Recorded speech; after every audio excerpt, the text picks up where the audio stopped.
راجہ داہر وہ تھا, اس نے حارث الافی اور اس کے خاندان کو جو کہ سادات تھے, ہاشمی سادات, ان کو پناہ دی. تو ہندوستان کا نا شروع سے کلچر ہے باہیں پھیلا کے اگلے کا استقبال کرو, اگلے استقبال. میں ہمیشہ کہتا ہوں. تو اس کا کیا مقصد ہے ان کا جو باہیں پھیلا کر استقبال کرنے, اس کے پیچھے کیا ریزن ہے؟ تھوڑا سا بیک گراؤنڈ بھی بتائیں. اس کی وجہ یہ ہے, اس کی مین وجہ یہ ہے کہ ہندوؤں کے اندر ایک چیز تھی, وہ یہاں پہ ذات پات میں پٹے ہوئے تھے.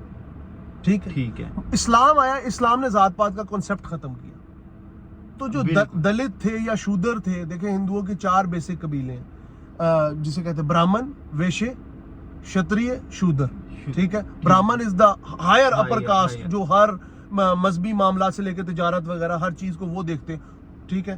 ویشے ایک اس سے انڈر ایک کاسٹ ہے. ٹھیک ہے. شتریہ وہ ہوتے ہیں وہ ہندو جو گوشت کھاتے ہیں. یہ بتائیے گا, یہ ان کا کاسٹ سسٹم میں بتا رہا ہوں. اور جو شودر ہوتے ہیں وہ انٹچیبلز, گندے کام, ان سے گٹر کھلوا لیے, صفائی کرا لی.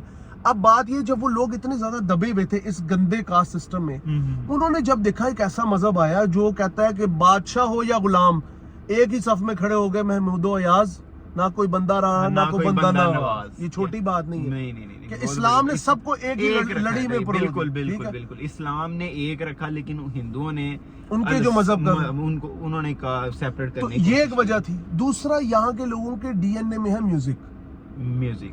وہ کس طرح ڈی این اے میں کہ وہ آپ اور میں جو اکثر ہم لوگ راجپوت, جاٹ, گجر, ارائیں, ملک, یہ سب لوگ جتنی بھی ذاتیں ہیں یہاں پہ بڑی بڑی, یہ سب لوگ ہندو کنورٹڈ مسلم ہیں یا سکھ کنورٹڈ مسلم ہیں.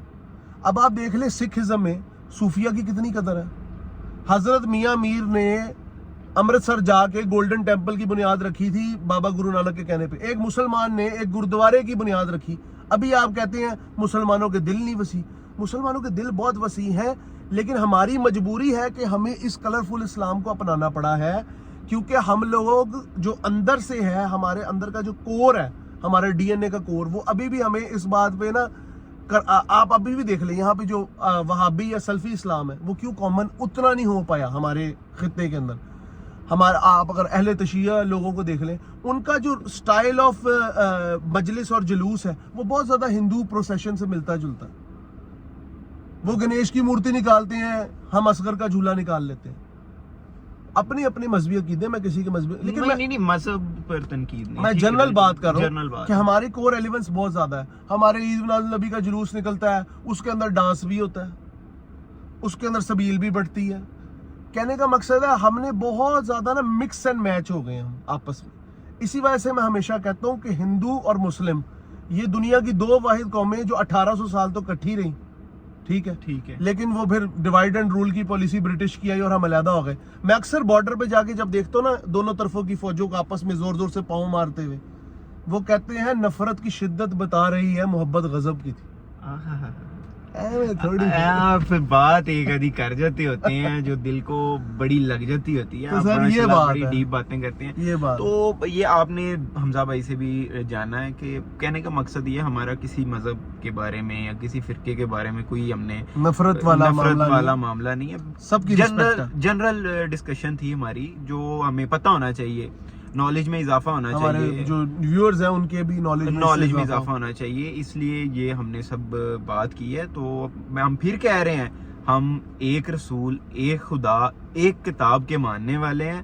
تو اس لیے ہمارے بارے میں یہ کسی نے نہیں سوچنا کہ یہ مذہب سے ریلیونٹ یا کسی پہ تنقید کر رہے ہیں. تو آپ سب کا بہت زیادہ شکریہ. ویڈیو کو پسند آئے تو لائک اور سبسکرائب ضرور کریں. اور سوری حمزہ بھائی, میں ذرا ایک بات کمپلیٹ کر لوں کہ آپ چاہتے ہیں کہ اس ٹاپک پر بات ہونی چاہیے, آپ ضرور کمنٹ میں مینشن کیا کریں تاکہ ہم اس کو بھی ڈسکس کریں. اگر آپ نہیں کہنا چاہ رہے اور اسپیشلی آپ کو مہمان بنانا چاہتے ہیں, آپ آئیں ہمارے کارپول میں. آپ اگر ہمارے کارپول کا حصہ بننا چاہتے ہیں, یہ پیچھے دیکھ سکتے ہیں, ہم نے اسی لیے اسپیس چھوڑی ہے جو آئے ہمارے ساتھ, روز نئے لوگ آئیں, اپنی زندگی کے ایکسپیرینس شیئر کریں, اپنی سوچ شیئر کریں, اپنی آئیڈیالوجی شیئر کریں, ارد گرد کے سوشل ایشوز, پولیٹیکل ایشو بھی آپ ڈسکس کر سکتے ہیں, انٹرٹینمنٹ بھی آپ ہمارے ساتھ شو کر سکتے ہیں. تو thank you so much once again. اور آج کا ایک میسج دوبارہ جس طرح میں اپنے ویورز اور اپنے سبسکرائبرز کے لیے every day message that it's good to live in fantasy. Remember, it's good to live in fantasy because self-imagination can bring you anywhere. اپنے خیالوں میں جینا بھی ایک اچھی چیز ہے, کیونکہ کئی بار اپنے خیالوں میں انسان بادشاہ بھی بن جاتا ہے. بادشاہ بھی بن جاتا ہے. ہے کہ تھینک نہیں؟ You so Thank much. you. اللہ حافظ. اللہ حافظ.